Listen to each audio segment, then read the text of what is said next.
So looks like we're in week 10, I believe. And we had another trade that was made this week. Vipers traded RG3 to the Clowns for Eric Decker. Good trade on both sides. Clowns needed a quarterback.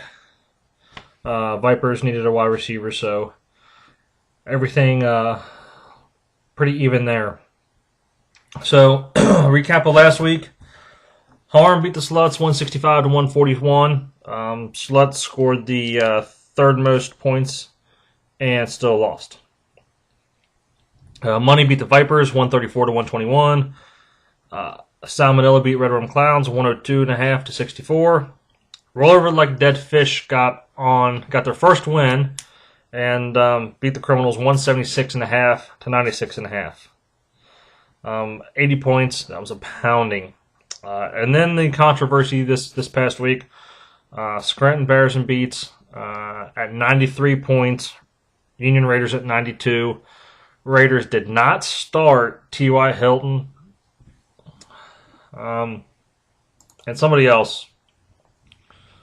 And Pierre Garcon, which would have got them like 64 points just between the two players. They would have scored about 151.5 if they would have played those two, but he didn't. So he was actually down, lost by 1. A stat correction came about either late last night or early this morning. Jason Campbell for the Browns was giving a rushing attempt instead of a sack. So the sack went away.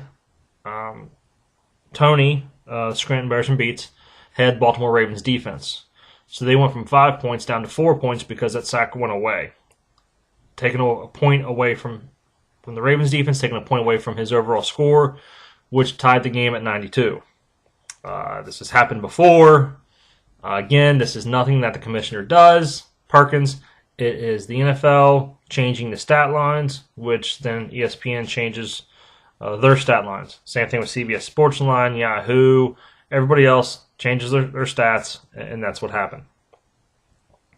So, coming up this week, we got the Sluts at the Criminals. We got Salmonella at Vipers. We got the Fish at the Raiders, Red Rum Clowns at Scranton Bears and Beats, and the game of the week, Show Me the Money versus Harm.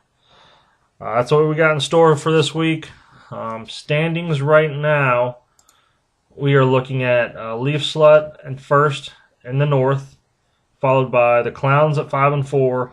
Criminals and Salmonella are both 4 and 5. Criminals have a 4 and 2 division record. Salmonella has a 4 and 3. So, if the Sluts beat the Criminals this week, that should give Salmonella a good leg up on that third division, third playoff spot in the North Division. Regardless if they win or lose, Salmonella, they should go in number 3 if the Criminals lose, just because the division record will be the same at that point, and points for would be higher for Salmonella. In the South, Scranton Bears and Beats are 6-2-1. Harm is 6-3. Raiders are 5-3-1. Money is 4-5. So we've got a 1.5 difference between third place and fourth place. 1.5 game difference in the South between the Raiders and Money. And there's a half a game difference between first and second between Scranton and Harm. And then obviously a full game between Scranton and the Raiders. So the South Division is up for anybody for these final 4 games to play. Don't think Money will get first place, but Money can get into the playoffs. Vipers, if they won 4 in a row, yeah, they could probably get in the playoffs too. Just don't think that's going to happen. So, it looks like like I said, we're shaping up to be an interesting final 4 games. And we'll see who takes in each division.